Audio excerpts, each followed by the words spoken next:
La cultura es de todos. Ministerio de Cultura. Bueno, muy buenas tardes. Nos encontramos en este momento con Luis Eduardo Malagón Gil, un gestor y músico de la región muy importante que ha hecho un trabajo muy destacable y por el cual pues lo estamos entrevistando en este momento. Antes de empezar, quisiera aclarar que este programa hace parte de eh, un proyecto que realizamos para la iniciativa de Jóvenes en Movimiento del Ministerio de Cultura. Muchas gracias. Bueno, Luis, ¿cómo está? Hablas con Juan Diego, otro integrante pues, del proyecto. Eh, Queremos que nos empiece a contar cuál fue como ese primer acercamiento al arte en su municipio de origen, cómo fue que usted inició pues, en todo esto de la cultura. Bueno, buenas tardes a Harold, a Juan y a todas las personas que van a estar viendo este espacio de charla. Muchas gracias por la invitación. Y bueno, esa es una pregunta chévere, porque es una pregunta de esas que genera reacciones alérgicas en el sector cultural, especialmente musical. Porque mi primer acercamiento con el arte se debió a que yo era fascinado escuchando una banda de marcha pasar por las calles. Y ustedes sabrán pues que las bandas de marcha hoy en día en Colombia son agrupaciones las cuales son muy cuestionadas, aunque ya ahorita tienen, casi todas se hacen llamar marching band, porque están tratando pues como de seguir el modelo americano, a pesar de que muchas de ellas pues lo están haciendo a un nivel básico, otras no la hacen, pero se hacen llamar de esa manera. De hecho, el Ministerio de Cultura hemos tenido diferencias respecto a cómo se ha visto estas agrupaciones en Colombia. Pero tanto para mí como para muchas personas del país, ellas fueron el origen del interés, ¿cierto? Desde la sensación auditiva de escuchar una melodía sonando en algún lugar y captar la atención. Ya después de que yo lo escuchaba, por ahí había una flauta dulce en la casa y me dio ganas de coger esa flauta y empezar a tocarla y entonces sacar melodías a oído literalmente, pero era esa motivación, ¿no? Hasta que ya pues digamos lo que en el gremio o en el movimiento nuestro, tarde, muy tarde, ya sobre los 15 años, eh, acudí a la convocatoria de la primera banda sinfónica que se iba a formar acá en el municipio de Cali, Mandarín, Valle del Cauca. Más o menos por ahí empezó la historia de mi acercamiento hacia el arte y la música específicamente, que como les digo es complejo de entender también dentro del ámbito académico, pero que es una realidad en todo nuestro país. Listo, Luis Eduardo. Entonces, teniendo en cuenta esto, ¿a usted qué lo impulsó a dedicarse ya como profesión a la música? ¿Qué lo impulsó a estudiar ya música a nivel profesional? Bueno, eso fue muy bueno porque estudiar música fue una decisión compleja para mí, muy compleja. Yo cuando ya entré a la banda, yo estaba en el grado, terminando el grado décimo del colegio, del bachillerato. Cuando entré a 11, hicimos la primera gira, que fue al Eje Cafetero, y nos invitaron a la banda a participar del encuentro departamental de bandas del Quindío. Y entonces, pues yo sí sentía, obviamente, sentía muy cómodo en la banda y la pasaba bien, pero cuando tuve la oportunidad, justamente esos espacios de circulación que hoy tanto extrañamos, que apenas estamos retomando, con muchas restricciones, pero ya lo estamos retomando, sentado en el hall del Banco de la República en Armenia, con 200 músicos ahí juntos, yo tocaba clarinete, entonces estaba en la primera fila, que está tocando clarinete primero, y cuando estábamos ahí todos sentados y el maestro Juan José Ramírez, que fue quien dirigió esta agrupación, mandó su primera entrada, yo sentí algo totalmente indescriptible, indescriptible que físicamente sabemos, es la onda del sonido entrando en el cuerpo, pero desde lo emocional fue algo incomparable. Y en ese momento yo quedé tan cautivado sintiendo cómo el sonido literalmente pasaba por encima mío, que ni siquiera fui capaz de tocar. O sea, yo empecé como a temblar, sentí una emoción indescriptible y yo dije, o sea, yo no era capaz ni de tocar lo que debía hacer. Para variar, no le vayan a decir por favor al director eso.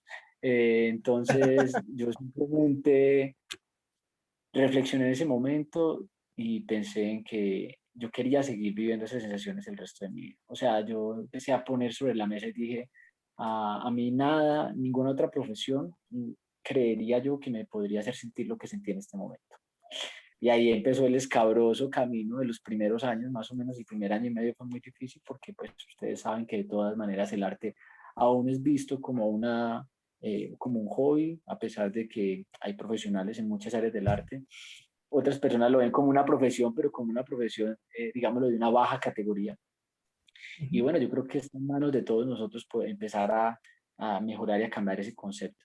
Pero más o menos por ahí empezó y pues ese fue el hecho puntual que hizo que yo pues tomara esa decisión, que como les digo, ahí echándoles un poquito el chisme de la historia, y cuando se decidió tomar ese camino fue complejo. Yo fui el mejor puntaje ICFES de mi municipio en esa generación y pues por obvias razones llegaron las cartas de invitación, Universidad del Valle, Universidad Nacional, para estudiar, todo este cuento de las carreras. Y pues yo ni siquiera lo había socializado en casa por el miedo a decir que iba a estudiar arte en ese momento y a la reacción que iba a tener mi familia, que de hecho fue muy fuerte, fue los primeros a los que les dije y bueno, ellos no lo tomaron bien, no lo aceptaron, pero igual yo tenía pues claro que eso era lo que quería.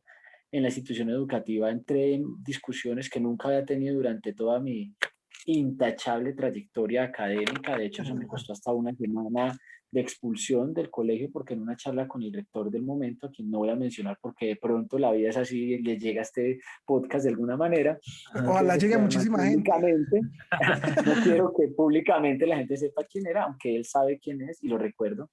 En su oficina me dijo, ¿de verdad, Luis Eduardo, usted va a desperdiciar su vida tocando guitarra y muriéndose de hambre en un parque? Yo no puedo creer que una persona que sacó un puntaje como el que usted sacó sea tan poco inteligente. Yo le dije, rector, la verdad, yo tampoco sabía que nuestra institución educativa tenía al frente una persona tan ignorante como usted. Y eso me costó una semana, pero bueno, después todo ya se fue aclarando y hoy por hoy incluso mi familia está muy orgullosa de lo que estoy haciendo y yo también definitivamente a pesar de los difíciles momentos iniciales estoy convencido hoy por hoy yo no elegiría otra profesión, ¿sí? Así fue más o menos que yo llegué a este mundo oscuro y claro al tiempo de la música y el arte. Claro. Lucho, ¿y cómo fue ese momento? Porque pues nosotros sabemos de que usted, digamos, en la música, como ejerciendo como músico como tal, pues tiene un gran recorrido, pero a usted tiene pues como una particularidad muy importante y es que también ha hecho grandes labores como en la gestión. Pues ha ganado muchos proyectos con el ministerio, ha llevado a cabo como muchas empresas muy destacables. Entonces, ¿cómo fue ese momento en el que usted empezó como a inclinarse por ese lado? Justamente hay una puesta en escena que se estrena este sábado 11 de diciembre y yo soy el guionista y en ese guión yo escribí algo y es que no es cosa de dioses obligar, así como no es cosa de hombres entender. Y muchas veces nosotros tenemos planes escritos como seres humanos y decimos es esto y no más, de manera radical y puntual. Claro. Y a veces no es así. Entonces, justamente llegar a la gestión fue eso. Yo cuando estaba terminando mi pregrado en la Universidad Tecnológica de Pereira, cerca ya de los últimos 2 semestres, tuve un acompañamiento muy especial y que valoro mucho, el maestro Leopoldo López, a quien valoro y guardo un recuerdo muy especial porque creo que fue uno de los profesores que me hizo un gran aporte desde el ámbito profesional. Y él alentó un deseo personal que yo siempre tuve de acercarme a la dirección. Yo quería era estudiar un posgrado en dirección, pues bueno, dirección orquestal en nuestro país, aunque sabemos pues que la dirección es abierta en Colombia, pues especialmente el tema de orquestas y bandas. Entonces, yo tenía en mi mente mínimo EAFIT, posgrado, me presento y estaba empeliculado en el tema de darle a la dirección. Pero, pero fue la dirección justamente la que me llevó a la gestión, porque terminando el año del 2005, me pidieron el favor de que hiciera el reemplazo de una profe en el municipio de La Virginia, en la escuela de música, que fue la primera escuela de música donde yo trabajé. Cuando estaba allá en la Virginia trabajando, me vinculé por 4 meses. Terminando justamente ese año, el director titular de la banda no podía asistir a un taller en dirección del Plan Departamental de Música de Risaralda que iba a tener lugar en Apía. Ujú. Y entonces me mandaron a mí. Cuando llegué allá, coincidencialmente, yo estaba furioso, furioso. Yo dije, qué falta de desorganización, porque yo tengo que ir por allá. Yo voy a estudiar mañana con el maestro Leopoldo, porque justamente tenía otras actividades. Y me dio mucha rabia que me mandaran, pero bueno, ni siquiera me mandaron el material que tenía que llevar a ese taller de dirección. Pero yo dije, bueno, yo voy a ir. Fui a regañadientes y cuando llegué allá, pues lo primero que me encontré era que la obra que se iba a trabajar era Egmont, de la obertura de Beethoven. Y Ujú. justamente yo estaba estudiando esa obertura en el campo de la dirección con el maestro Leopoldo. Entonces cuando llegué ya dije, ay, bueno, pues voy a poder aplicar esto, ¿eh? Chévere. Nadie me conocía, yo no conocía prácticamente a nadie, pues porque yo no era director titular, yo simplemente estaba acompañando el proceso de guitarra y coro en la Virginia, estaba en otras áreas. Cuando llegué y dirigí, pasó algo muy especial. Hubo una conexión instantánea a través de la música. De hecho, yo solo iba a dirigir el segundo movimiento y terminé la obra dirigiéndola toda de manera descarada, pero la banda y yo nos conectamos. O sea, fue un momento que todos sentimos, fue como ese amor a primera vista, ¿cierto? En ese momento de tocar, que pues, de hecho Juan Diego estaba tocando en esa banda, yo no recuerdo si usted estaba, Harold, pero yo sé que Juan sí estaba ese día en ese taller de dirección, y ya, entonces a raíz de eso el maestro Carlos Fernando se acercó a mí, me preguntó quién eres, qué haces, tú, y bueno, fue una bonita experiencia, pero ya. Y resulta que no era, pero ya. Entonces, pero ya fue que al siguiente año hubo un cambio de docentes en el municipio de Apía y sorpresivamente, pues porque tradicionalmente en Apía han trabajado personas que son PIA, egresados del proceso. Recibí una llamada del gerente de Marino Arboleda diciéndome que si yo estaba interesado en ir a trabajar a PIA. Justamente yo no sabía que detrás de eso estaba pues el maestro Carlos Fernando y una compañera Ángela María Correa, que justamente está por acá, que fueron los que hicieron el pulso, y resalté en Apía. Llegué a Pía, pero yo seguía en mi mente que era solo la dirección, o sea, yo seguía pensando que iba a ser por esa parte. Y resulta que sobre el tercer o cuarto mes, porque Marino me contrató con desconfianza, debo confesarlo, él no creía en mí, pero nos fuimos enamorando también silenciosamente. Apía, que ha sido la cuna, diría yo, de muchos procesos que tienen que ver con la gestión cultural en Risaralda y en el país, pues ganó un proyecto que tenía que ver con un tema de asesoría, acompañamiento y fortalecimiento de instituciones formativas musicales, pero en el campo de la gestión. Y entonces Marino dijo, bueno muchachos, aquí hay un proyectico, necesito a alguien que me haga la secretaría técnica. Y entonces hubo un tire de afloje muy sabroso entre Ángela, Federico y yo, porque los tres profes del momento, pues íbamos a acompañar supuestamente el trabajo. Luego Federico se quitó y dijimos, no, Angelita y yo lo hacemos al tiempo. Y María me dijo, no, no, no, eso no funciona así, uno solo. Es más, eso debería ser Lucho. Yo, la verdad, a mí me dio hasta pena en el momento, pero pues ya, yo dije, bueno, unos pesitos de más, yo lo acompaño a Marino. Y acompañando a Marino por todo Risaralda, viajamos por los 14 municipios, bueno, 13 realmente, porque en Pereira no hicimos acompañamiento. Viajando por esos 13 municipios, yo ni siquiera entendía qué era lo que Marino decía. Yo leía esas diapositivas y digo, Dios mío, ¿yo qué voy a hacer acá si yo no entiendo esto? Yo no sé qué es. Y no, uno tras otro, escuchando las problemáticas, viendo cosas tan diferentes, o sea, es que son nada, a veces ni siquiera ni 20 ni 30 kilómetros entre un municipio y otro, y todo cambia, o sea, es un ecosistema diferente.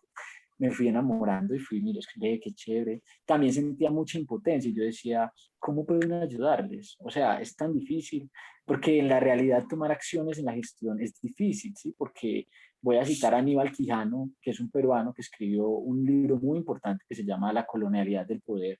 ¿Y por qué lo cito? Porque él lo dice claramente, o sea, queramos o no queramos, vivimos en un sistema, ¿sí? Un sistema opresor, del cual desafortunadamente, así queramos desprendernos, es imposible. Entonces uno siente como ese dolor ajeno, ¿no? De querer ayudar, pero a veces no se puede. Y entonces terminé el proyecto con Marino y a mí me interesó mucho la cosa. Y entonces ahí me empecé a pegar a él. Yo tenía ahí la primera organización que estuve pues como acompañando, que era la Corporación Creciendo acá en Calima. Entonces Marino me empezó a dar más elementos, a charlar, a meterme a reuniones. Conocí que era el Plan Departamental de Música de Risaralda. Y un día me invitaron a la Gobernación del Valle que a una reunión a hablar del proceso de Calima y cuando resulté siendo es que coordinador departamental del plan de música. Y yo, Dios mío, ¿qué es esto? ¿Yo qué voy a hacer acá si yo no sé nada? y todo el mundo confiando en mí. Yo, Dios, pero es que yo cómo ir a hablar con qué reunión en el Ministerio de Cultura, y yo, pero ¿a qué hora? Resulté yo era acostado allá en el Hotel Tequendama diciendo, Dios mío, ¿yo qué hago acá? O sea, yo estoy faltándole al respeto realmente al sector musical de mi departamento. Y entonces, eso fue una cosa rara, muy rara, pero fue así. Entonces, por eso empecé diciendo, muchas veces no es lo que uno tercamente dice, sí, tiene que ser. No, hay veces que hay cosas que tal vez venían escritas, aunque yo creo que ningún final humano está del todo escrito, todo depende de lo que nosotros hagamos, pero fue por esa línea. Realmente yo le debo en gran medida mi acercamiento al área de la gestión cultural, a mi llegada al municipio de Apía. Si yo no hubiera llegado a Apía, seguramente yo no hubiese conocido este mundo y no habría encontrado allí una posibilidad también de crecimiento profesional, que lo he aplicado de manera diferente a muchos gestores, sí, porque yo me rehúso totalmente a dejar el arte. Yo no sería capaz de vivir sin la práctica artística. Pero a pesar de que le veo todo eso a Pía, miren, fue mi sueño el que me llevó a conocer ese otro sueño, ¿cierto? Entonces, Claro, así fue más o menos el cuento. súper. Bueno, Lucho, yo tengo una pregunta. Ya, pues lo que tú nos has contado, de que has sido pues, estudiante, clarinetista, docente de música, ¿cierto? En escuelas de música, también gestor. Y bueno, se ha movido mucho como en este campo de las escuelas de música. Para usted, en una escuela de música, ¿qué persona debería ocupar como el cargo de, como de un jefe, entre comillas, como un jefe? ¿Una persona profesional en el tema de la gestión o un músico profesional, hablando de las escuelas de música? Bueno, volvemos a las preguntas escabrosas. Eh, eh, Porque, bueno, es que yo he tenido una frase muy graciosa de las que las personas cercanas a mí no se ríen tanto, les da rabia.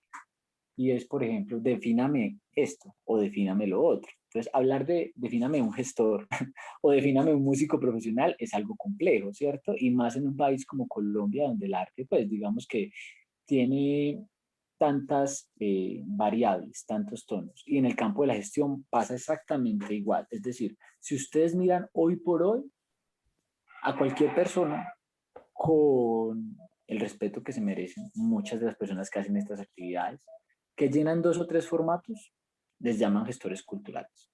Y la gestión cultural es un área de laboral y el conocimiento, además, porque ya existe el pregrado, incluso en Colombia, en esta área.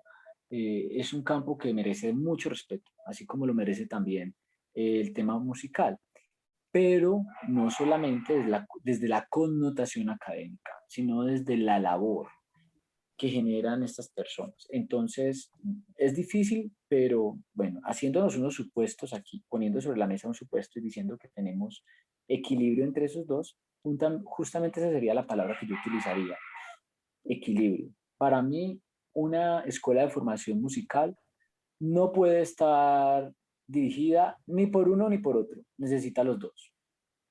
Necesita los dos. De hecho, no solamente necesita a los dos desde las figuras, sino a los dos seres humanos. Es decir, por ejemplo, yo tengo la posibilidad de tener un acercamiento activo con el arte, con la música y también con la gestión. Pero aún así, yo me negaría a estar al frente solo hoy por hoy, pues después de la experiencia que he tenido de una organización solo, porque eso no funciona. Yo creo que aquí la clave es el equilibrio. Se requieren las dos figuras. ¿Por qué?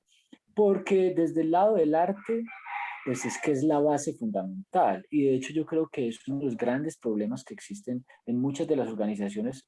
Yo que he tenido la oportunidad de viajar más o menos ya por 17 departamentos de Colombia, 132 municipios, de los cuales de la mayoría he conocido su proceso musical a través del ministerio como asesor.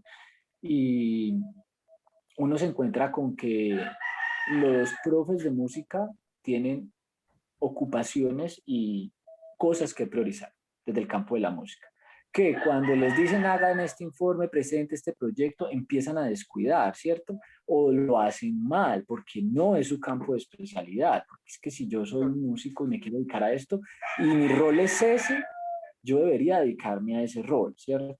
Y por el otro lado tenemos gestores, claro, muy buenos que se mueven y todo, pero desafortunadamente leen las organizaciones artísticas no desde el punto de vista de la sensibilidad que tiene un proceso, sino desde los números y las tablas, que es la responsabilidad de nosotros cuando somos administrativos. Yo tengo que priorizar el dinero que no llegue al saldo rojo, tengo que priorizar el salario de este, del otro, tengo que hacer recortes presupuestales porque normalmente nosotros estamos más haciendo recortes que metiéndole más plata, porque es difícil en Colombia sostener un proyecto de formación artística. De hecho, ya ni siquiera existen los grandes mecenas como antes. Entonces, para mí habría que equilibrarlo. No puede ser uno ni otro. Se requieren los dos. Los dos.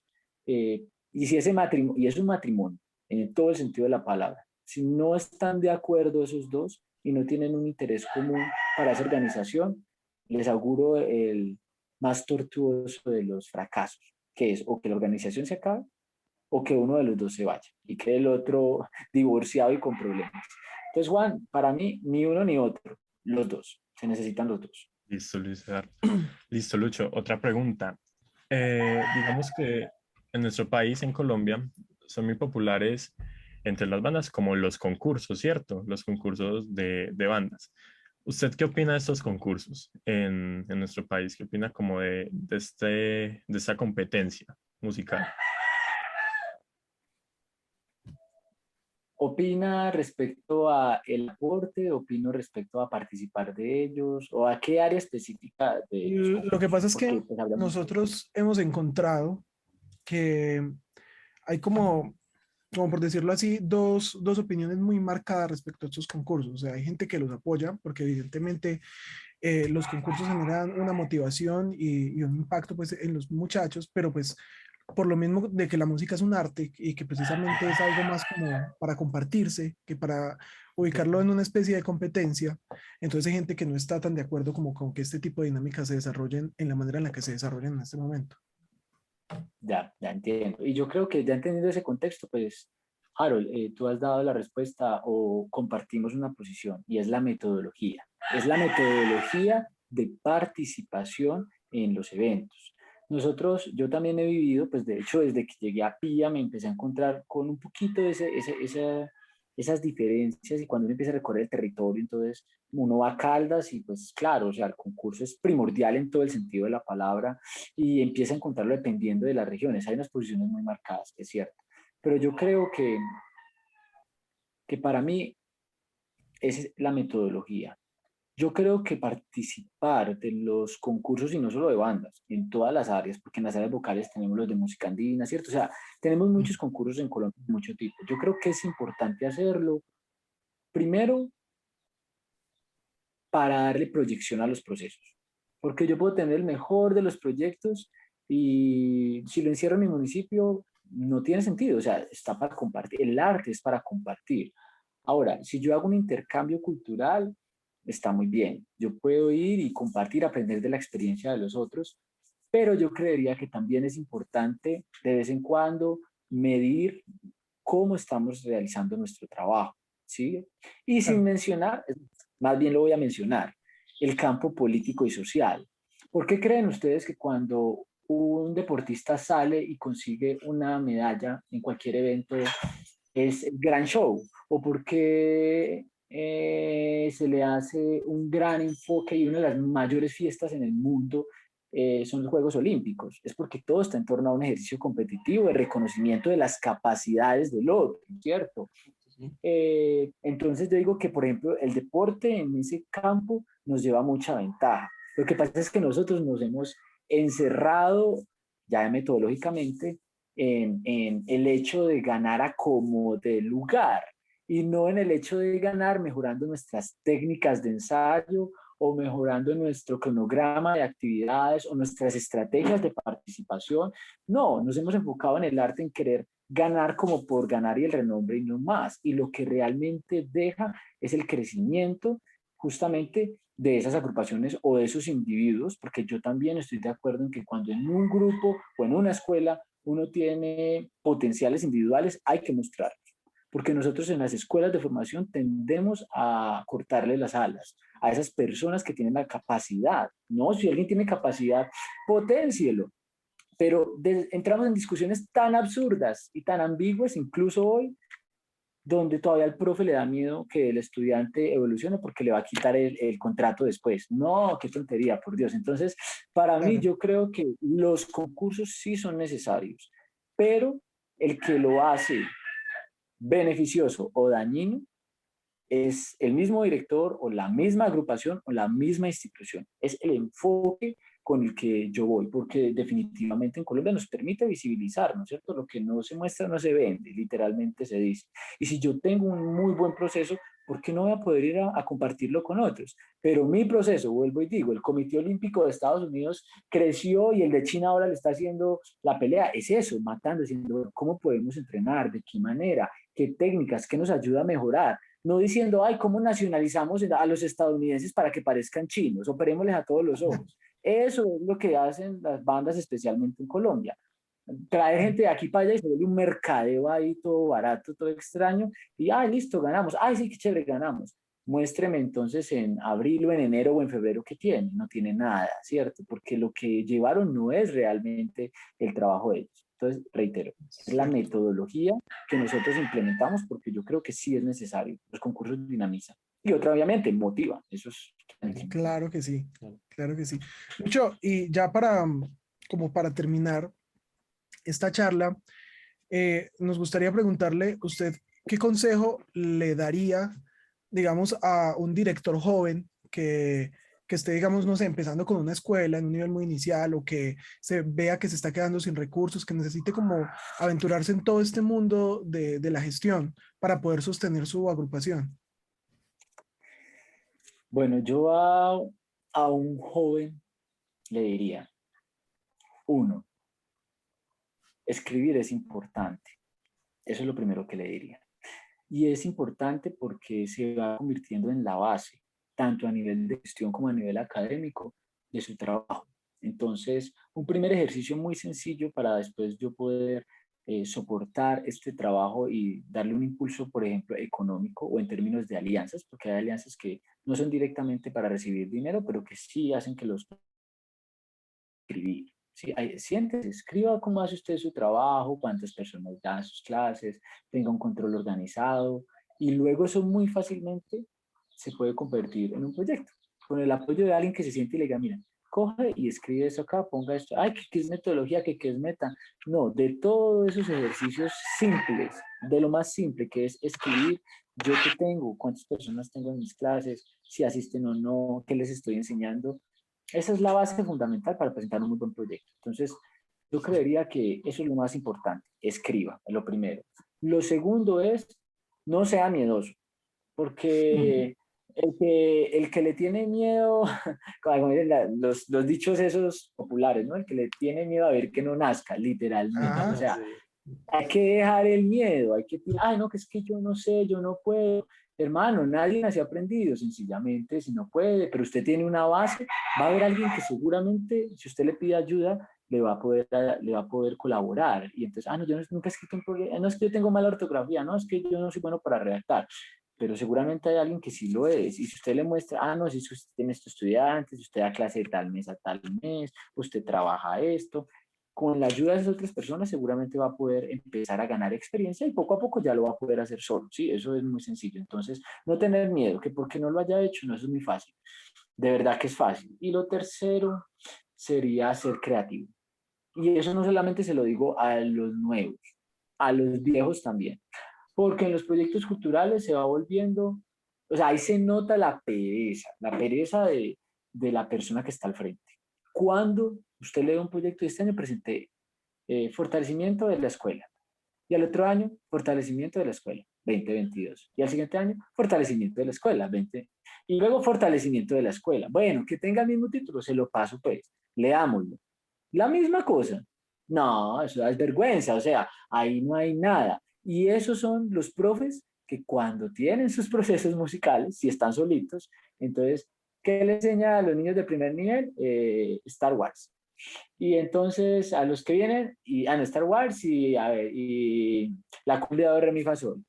Y 20 años después va y uno visita y todavía están tocando Star Wars y la cumbia de re, mi, fa, sol. No, sí está bien, hay cosas que funcionan, me quedo con ellas, pero yo tengo que sentarme a escribirle también a mi grupo. Hombre, ese perezoso, hágale sus arreglos. Es que los niños de hoy no son los mismos niños de mañana, ni los del pasado, ni los de hace 20, ni los de dentro de 10. Los proyectos son exactamente igual. No, uno no debe ser perezoso, debe ser creativo. Y si uno no es creativo como gestor cultural, está muerto. Porque se vuelve simplemente una persona que coge y pega un formato de un lado a otro, de un año a otro, presenta de un año a otro, sigue ganando la misma plata porque además cada vez el dinero es menos para las convocatorias y a la final no está haciendo nada de lo que supuestamente buscan los gestores, de ser innovador, de ser, no, eso no va a funcionar así. Entonces, yo diría que son esas tres: escribir hasta lo más simple, no ser perezoso, no ser perezoso y ser muy creativo. Y la tercera es no tener miedo. Esas tres consejos le daría a una persona joven que está al frente de un proceso, no solo musical, inclusive artístico en general. Listo. No, Lucho, muchísimas gracias. Me parece que este ha sido un espacio muy provechoso. Hemos aprendido mucho escuchándolo y seguramente todas las personas que lo vayan a escuchar también van a aprender mucho. Así que estamos muy agradecidos con usted. Sí, Lucho, muy No, muchas gracias agradecidos, a qué ustedes, gusto muchachos. tenerlo. Listo. Gracias a ustedes por la invitación y espero que ustedes tampoco se vuelvan perezosos con este tipo de proyectos. Están jóvenes y tienen un mundo por delante para que lo destruyan. La cultura es de todos. Ministerio de Cultura.